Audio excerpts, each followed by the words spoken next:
네, 오늘 저희 두 번째 창립 46주년 맞이 부흥 사경의 말씀의 제목은 충성된 사람입니다. 오늘도 우리 홍정길 목사님이 귀한 말씀 나눠주시겠습니다. 앞으로 나오실 때 환영과 감사의 박수로 앞으로 모시겠습니다.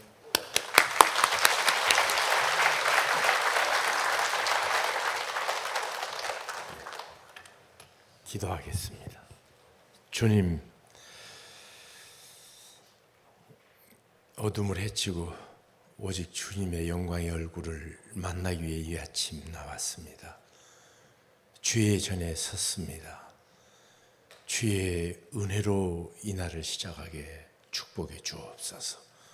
예수님 이름으로 기도합나이다. 아멘.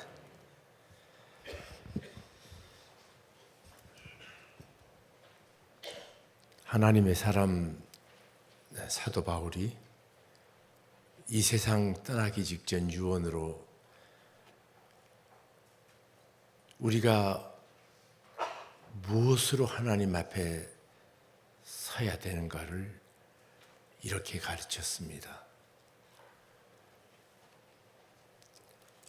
너는 이 땅에 살면서 무엇보다도 그 마음이 하나님 앞에 바로 서야 된다. 그리고 그 하나님께서는 우리 인생에 꼭 필요한 것 세 가지를 주셨는데 늘 우리를 지배하고 주장하는 두려워하는 마음이 하나님께 주신 마음 아니다.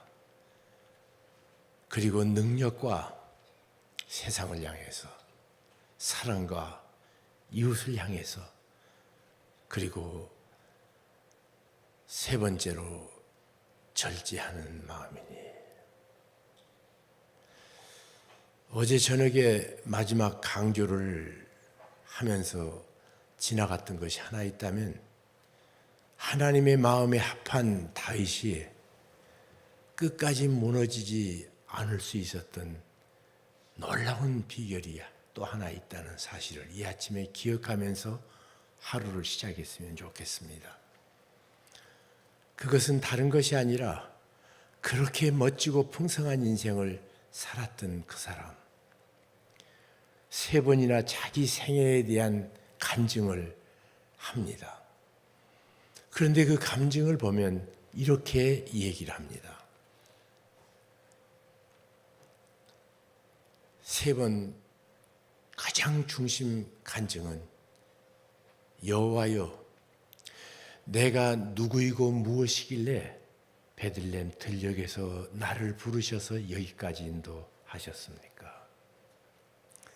심지어 마지막 임종의 언어를 주실 때도 내가 누구고 무엇이길래요?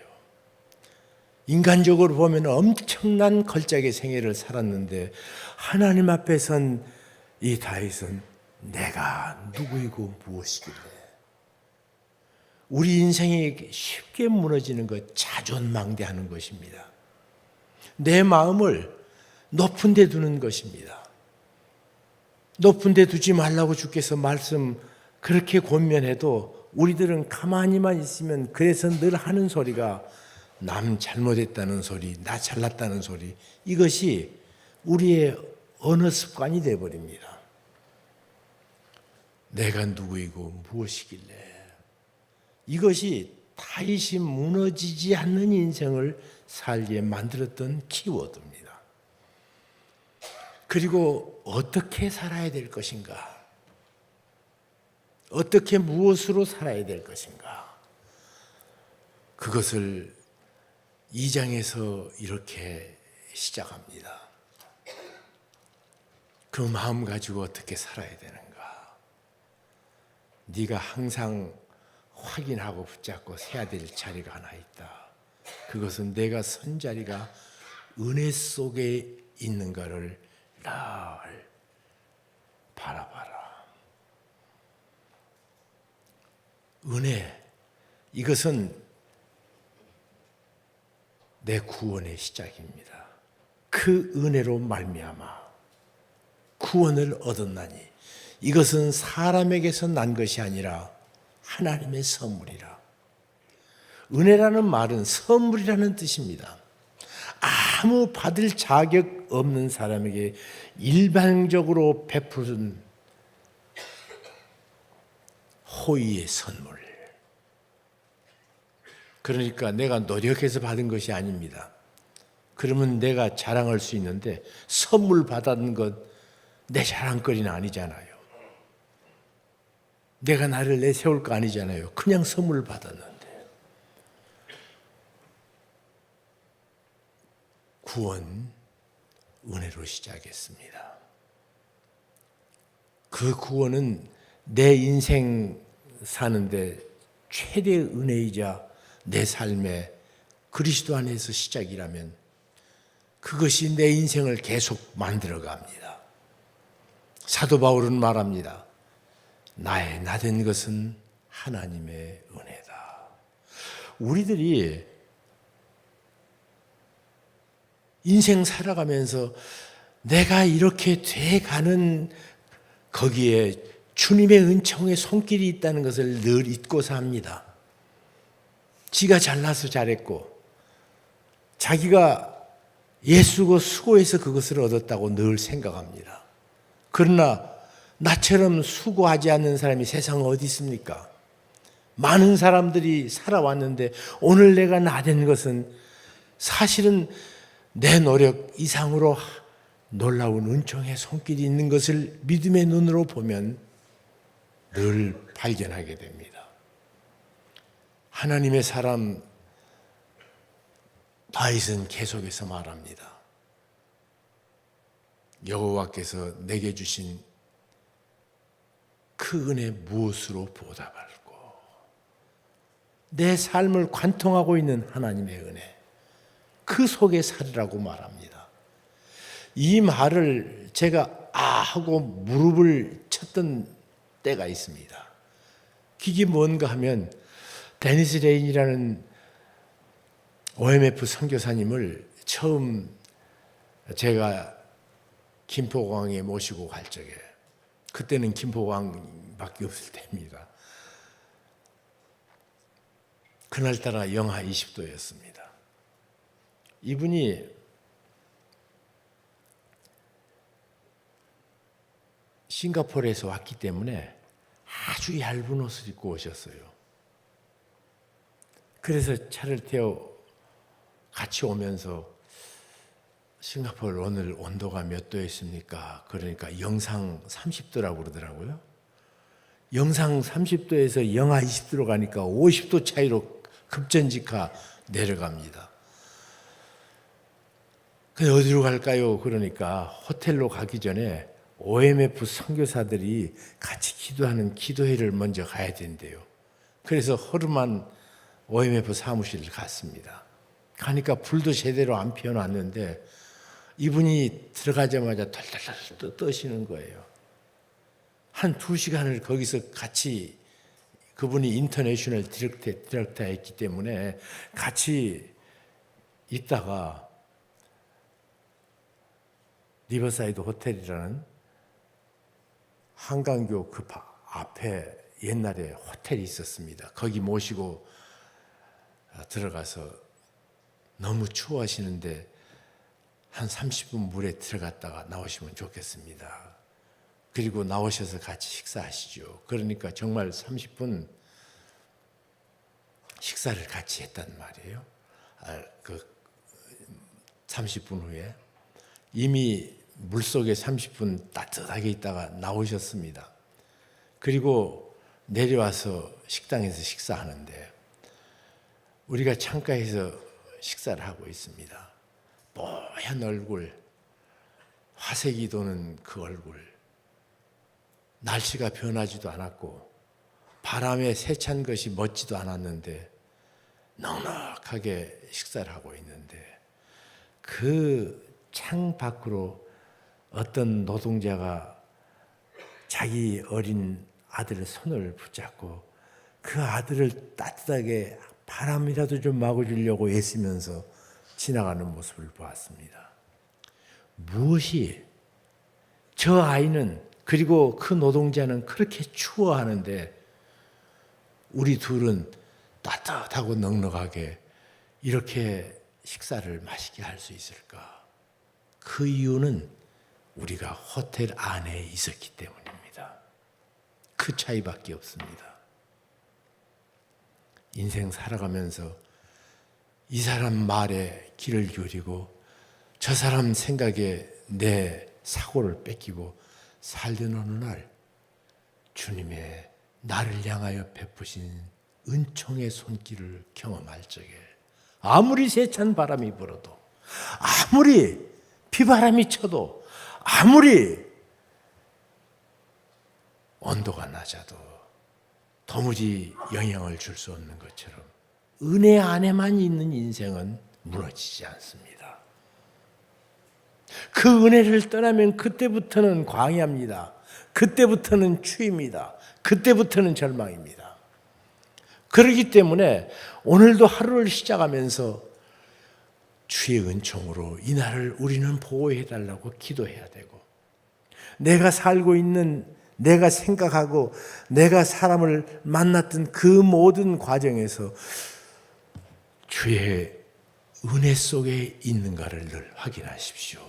은혜는 나를 강하게 합니다. 세상의 어떤 어려움도 넉넉하게 이기게 만드는 에너지원. 디모데야, 내 사랑하는 믿음의 아들아, 내가 없을 때도 네가 있어야 될 장소가 있다. 네가 항상 주의 은혜 안에 있는가를 확인하라. 그러면 너는 강해진다.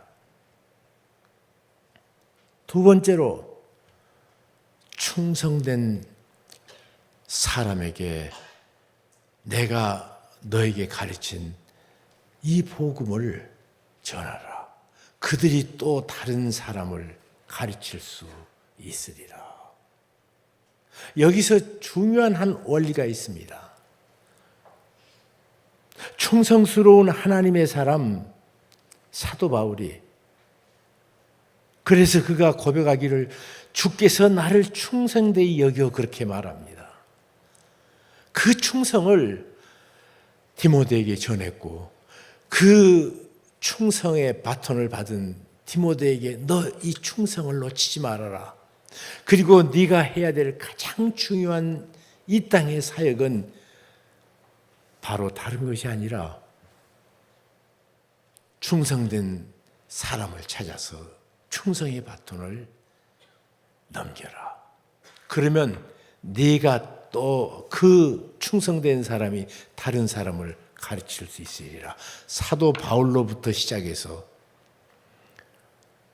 디모데에게서 충성된 사람에게, 충성된 사람 통해서 또 다른 사람을 충성의 바톤을 내는 이 일이야말로 네가 가장 중요하게 해야 될 것이다 말씀하십니다.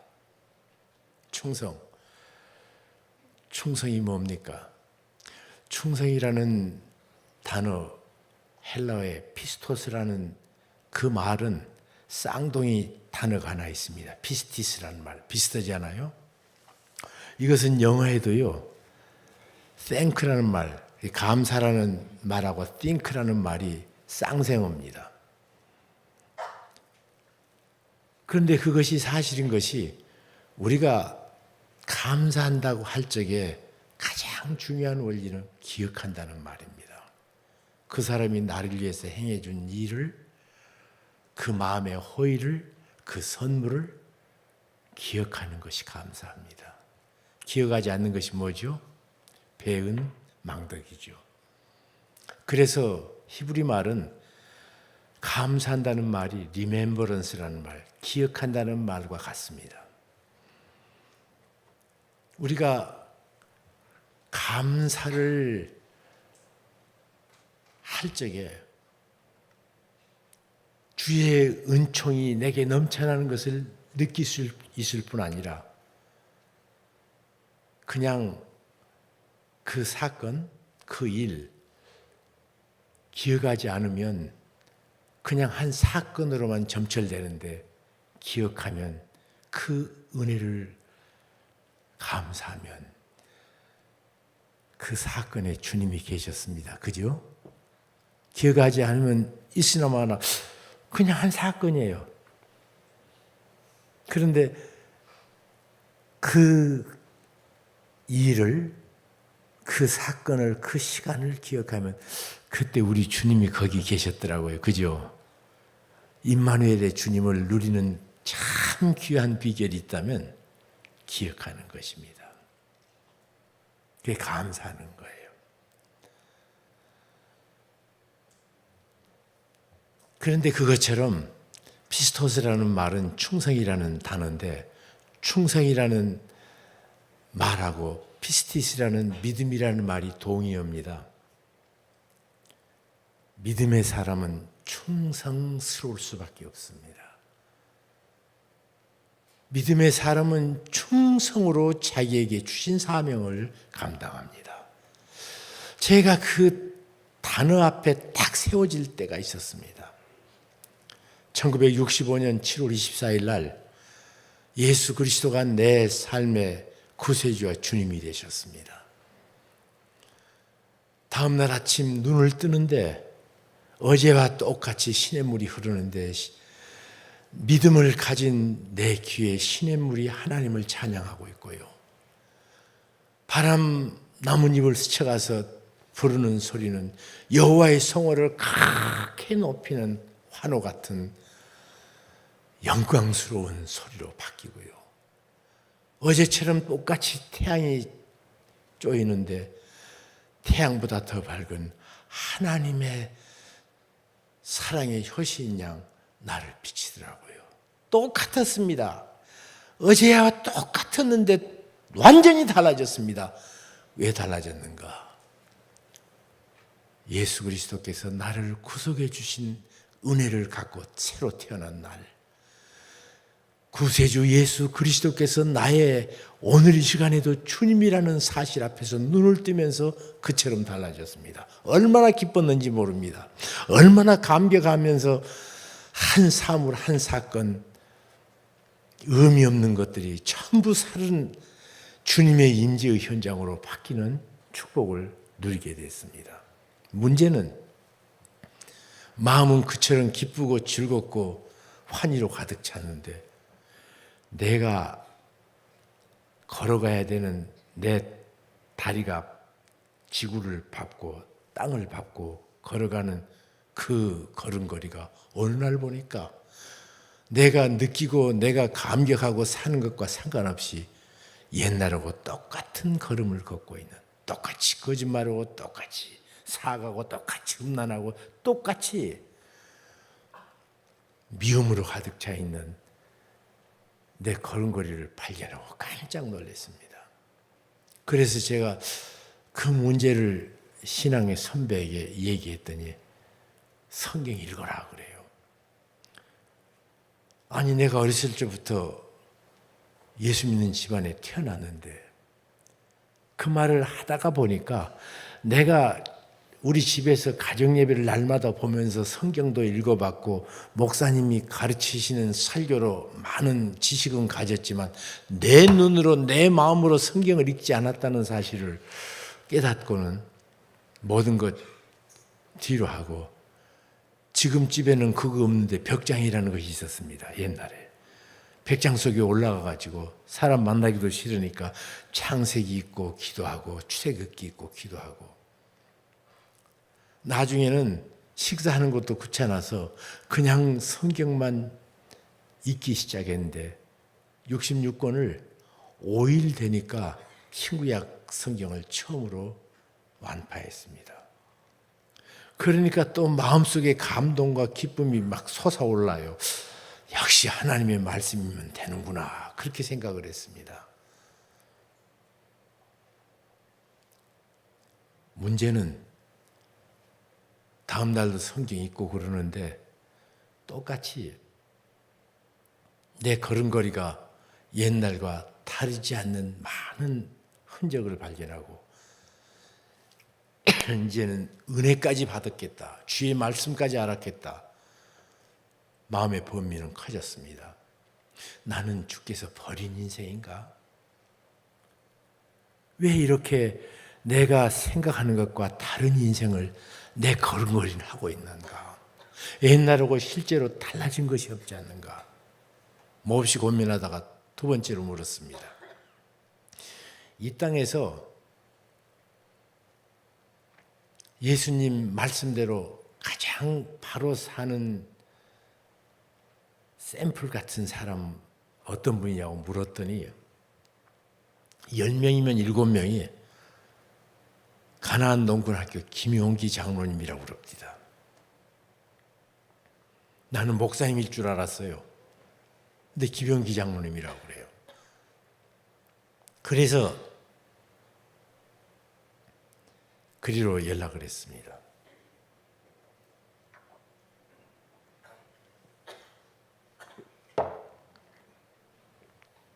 문제는 연락했더니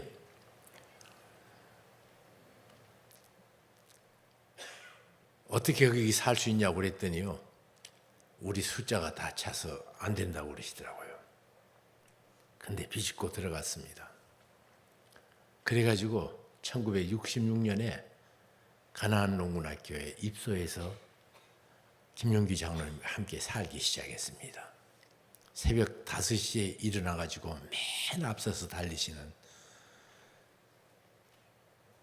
노인이신 김 장로님, 우리 젊은 사람들도 같이 뒤따라 운동하고 그리고 기도해 시작합니다. 그리고 하루에 한 끼를 먹기 위해서는 3시간씩 일해야 돼요. 그러니까 하루에 7시간은 반드시 일하도록 시스템이 되어 있습니다. 풀 뽑고 돌멩이 치우고 그분과 같이 살면서 산다는 것은 실제구나. 머릿속에 생각으로만 되는 것이 아니구나. 그분에게서 배우기 시작했습니다. 제가 가나안 농군학교 퇴소하는 그날 그분이 부르시더니 제게 이렇게 당부했습니다. 홍군, 말 한마디가 보중수표 같은 인생이 되게. 제가 김용기 장로님에게 퇴소하면서 들었던 가장 중요한 가슴에 품어야 될 메시지였습니다.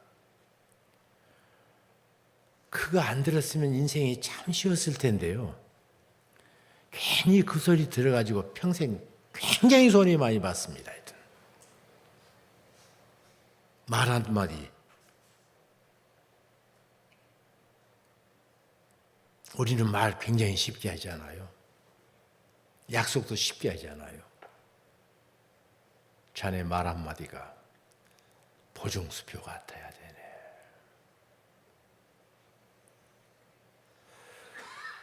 그리고 1967년에 총회신학교 입학했습니다. CCC에서 간사일 하면서. 문제는 종신에 입학을 해서 중간고사 보는데 깜짝 놀랐습니다. 원 세상에 이 신학생들이 죄다 칸닝고 하는 거예요. 여기요 목사님들 혹시 칸닝고 안 해봤어요? 우리 대학교 철학과 댕길 적에요. 시험지 내주고 반장 다 쓰면 가지고 와. 이렇게 저희들이 철학과가 그랬는데 신학교를 들어가니까 죄다 칸닝 건단 말이에요. 너무 속이 상했습니다. 이건 뭔가 잘못돼도 보통 잘못된 것이 아니다. 그리고는 6월 6일 날 헌충일 날 쉬지 않습니까? 그때는 딸기 먹던 계절이거든요. 내가 딸기 한 턱 낼 테니까 나 따라가자.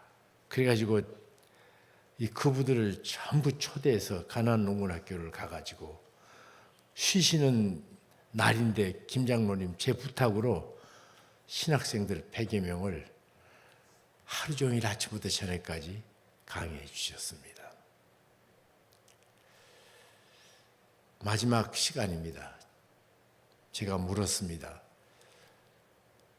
장로님, 평생 사시면서 가장 어려웠을 때가 언제고 어떻게 극복하셨습니까? 그분이 늘 뒷짐 주고 가만히 잠깐 생각하시더니 얘기하시는 거예요. 하나님께서 자기에게 주신 사명은 농사꾼으로 확실한 부름을 붙잡았다는 거예요. 당시 일제시대입니다. 아직 광복의 그림자가 가까이 있지도 않은데 나를 농사꾼으로 불렀으니까 이 땅에 농군으로 살면서 가장 중요한 것은 국토가 적으니 가장 나쁜 땅을 사서 옥토를 만든 거다. 그리고는 여주에서 이상촌 농촌 운동을 시작했습니다. 풀무원의 그 장로님, 무슨 장로님도 처음 같이 몇 분들이 일하셨더라고요, 거기서. 그래서 열심히 일을 해서 돌멩이 모두 빼내고, 그리고 객토도 하고 거름도 주어서 농사가 넉넉하게 잘 지어지면 그것을 다른 사람에게 양도하고 용인으로 갑니다. 용인에서 또 이분이 열심히 일합니다. 일해서 거기서 그 땅이 또 이게 가장 기초적으로 나쁜 땅을 사요. 언제나. 그 옥토를 만들고, 그리고는 자문밖에 가서 자두밭을 만들기 시작했습니다. 우리 젊었을 적에 자두는 어디 가서 먹었죠? 자문밭이죠. 자문밭에 자문밭에 돌밭을 치우고 과수원을 꾸리고 이제 살만하니까 해방이 됐고, 해방이 되니까 땅을 이런 결심을 합니다. 이 과수원을 다른 사람에게 양도하고, 당시에 토지개혁에서 한 가정이 가질 수 있는 것이 3정보였습니다. 1정보가 3,000평이니까 9,000평 땅. 그래서 9,000평 땅을 지금 경기도 하남시 황산벌이라고 그랬습니다. 그 황산벌에 돌짝밭을 9,000평을 사가지고 9,000평 안에서 어떻게 우리 농민들이 먹고 사는가 하는 모델을 만들기 위해서 옮겨가지고 거기서 열심히 일하게 됐습니다. 6.25 맞이합니다. 6.25를 지나신 그 어른,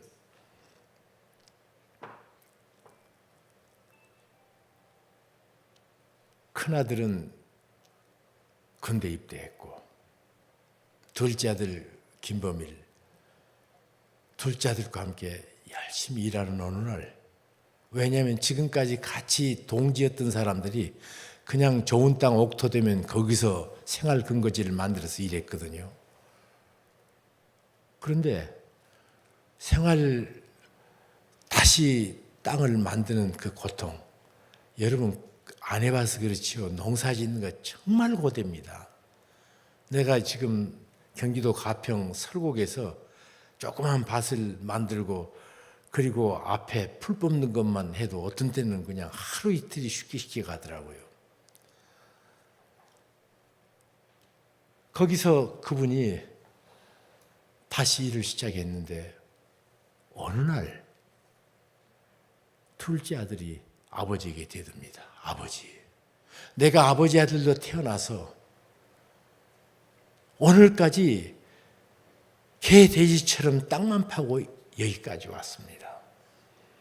또 땅을 이제 다 팠나 싶으면 또 다른 데로 옮겨서, 나는 그러기 때문에 같은 학교를 다녀본 적도 없고, 학교에 집중해서 공부해 볼 수도 없었고, 친구 하나 옹글게 갖지도 못했습니다. 이런 돼지 같은 삶을 못 살겠습니다.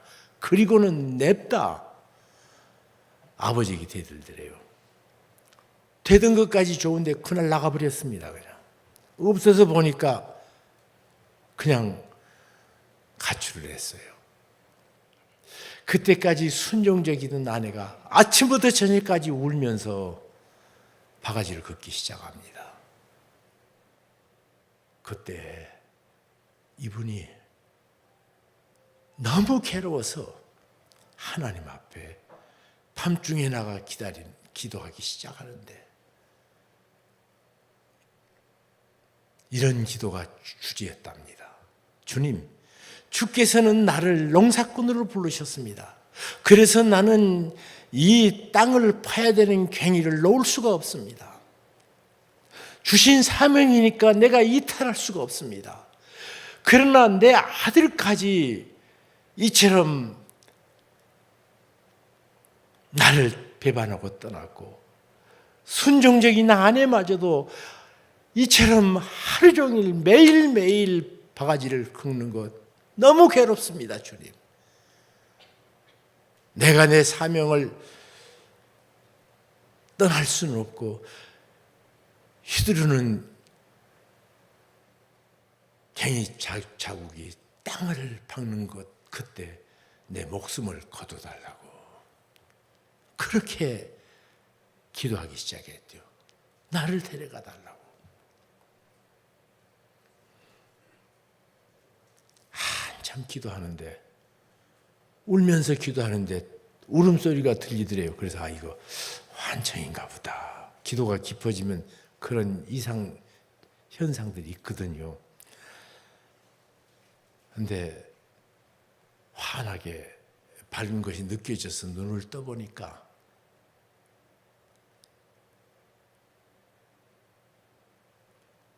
동력 하늘에 해는 중천에 떠 있고, 그리고 가까이 울음소리를 확인하니까 집 나간 아들이 눈물을 흘리고 있더랍니다. 첫째 아들 군대를 갔어요. 군대를 갔는데 1953년에, 그때 전쟁에 아직 정전협정이 53년이니까 그때쯤에 가장 어려운 시대 아니에요? 아버지가 마지막 제대를 포상휴가를 받아서 나왔다가 그 전쟁하는 군대가 더 쉽다고 가서 장기 복무해버렸습니다. 큰아들은. 그게 얼마나 참 기가 찼을 거예요. 큰아들, 작은아들, 그 고통 속에 하나님, 내가 사명을 버릴 수가 없습니다. 이 곡괭이 자루를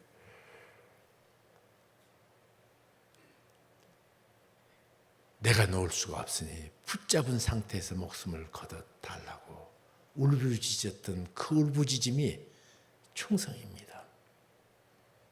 이 충성이라는 단어의 의미가 그렇습니다.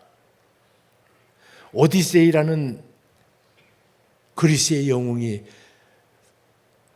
트로이 전쟁을 승리하고 다른 영웅들과 함께 돌아오는 과정에 배가 자초된 10여 년의 얘기가 호마의 유명한 서사시 오디세이거든요. 근데 거기 그런 말이 있습니다. 같이 영웅들이 오는데 너도 강풍 치는 비바람 속에 천둥이 치고 거대한 파도가 몰려오고, 그래서 천둥에 돛대가 부러지고 거대한 파도가 삼키려고 들 때 선장은 그렇게 외칩니다. 해신 포세이돈이요. 나는 해신 안 믿습니다. 그런데 그리스 사람들은 바다에는 포세이돈이라는 신이 있다고 믿었습니다. 해신 포세이돈이요, 당신은 내 배를 내가 원하지 않는 방향으로 떠밀을 수도 있고, 너도 광풍으로 마음대로 흔들 수도 있고, 심지어 이 배를 전복시킬 수도 있습니다. 그러나 나는 내가 붙잡은 키에 대해서 피스토스 하겠습니다. 충성하겠다. 이게 충성의 단어입니다. 여러분, 충성은 무엇으로 전수되는 줄 아세요? 충성은 세미나로 안 됩니다. 이론으로 안 됩니다. 충성이 되는 것은, 충성은 본으로만 전수되는 것입니다. 많은 그리스도의 백성들이 사실은 그처럼 많이 성경 공부하고 제자 훈련하고 세미나하고 해도 안 바뀌는 이유가 있습니다. 삶이 안 바뀌는 가장 큰 이유는 삶의 본이 없기 때문입니다. 한국 교회의 가장 열심히 성경 공부하는 제자 훈련의 교회가 흔들리는 모습을 보십시오. 멋있는 이론이 있습니다. 이상도 있습니다. 꿈도 있습니다. 그러나 실제 삶은 변화되지 않은 채 목사가 설교하면 아편 맞은 사람이 아편 맞을 적에 번쩍 뛰는 것처럼, 그리고 또 무너지고 또 무너지고 삶은 변화되지 않은 채 충성된 사람에게 복음을 전하라. 사도 바울은 이렇게 말했습니다. 내가 그리스도를 본받는 자 된 것처럼 너희 나를 본받으라. 지금 제자훈련에 이 말을 하는 제자훈련 스승이 없는데 제자만 있어요. 너희들 말씀 계속 배우면 저런 사람이 된다고 말하지, 내가 이렇게 살아봤는데 이것이 말씀이 육신이 되는 것은 이거다. 현장을 못 만들어줍니다. 자녀들이 왜 흔들립니까? 다른 것 아닙니다. 우리 아빠 엄마가 성경도 알고 찬송도 하고 예배도 하는데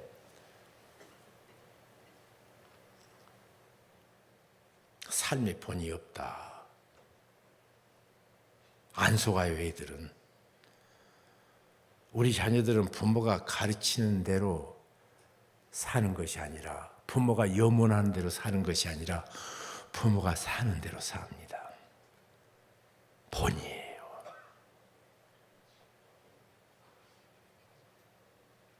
교회 안에서 내가 다른 사람들을 가르치면서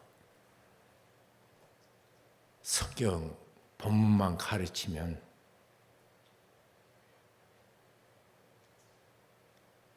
진정한 삶의 변화 모릅니다. 삶은 삶으로 전수됩니다. 디모데야, 네가 이 땅 살면서 가장 중요한 것, 내가 너에게 내가 그리스도를 본받아 전한 그 실제의 삶을, 그 충성을 다른 사람에게 바톤 터치해라. 그러면 그 다른 사람이 또 다른 사람에게 바톤 터치해서 계속 그 바톤을, 충성의 바톤을 물려갈 것이다. 이것이 기독교 2000년 역사의 가장 중요한 핵심입니다. 그래서 우리는 오늘 이 아침에 하루를 살면서 내가 그 은혜 속에 살고 있는가 확인하시고요.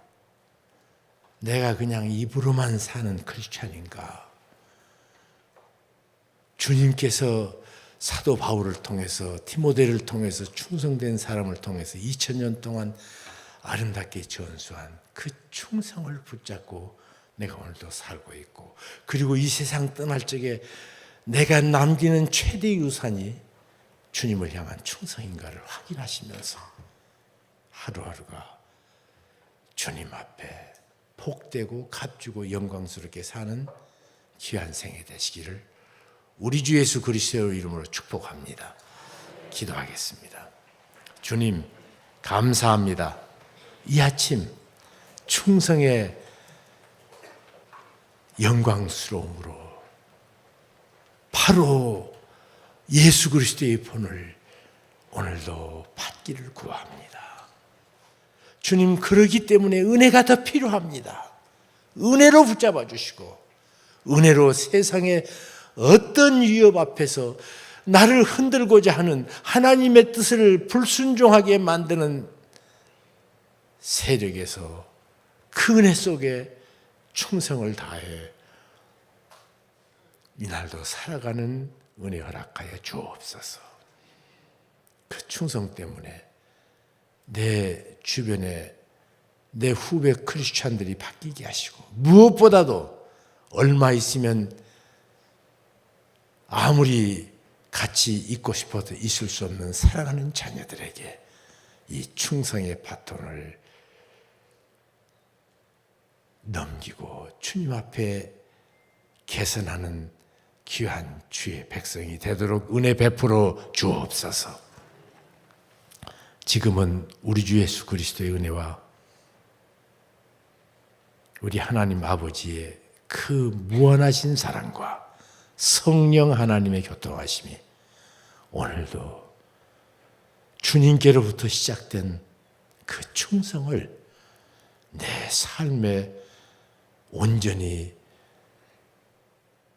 이루고 살다가 이 충성의 영광스러움을 내 사랑하는 사람들에게 전수하고 이 세상 떠나는 이 귀한 축복을 놓치지 않는 심령들 위에 지금부터 영원까지 함께 하실지어다. 아멘.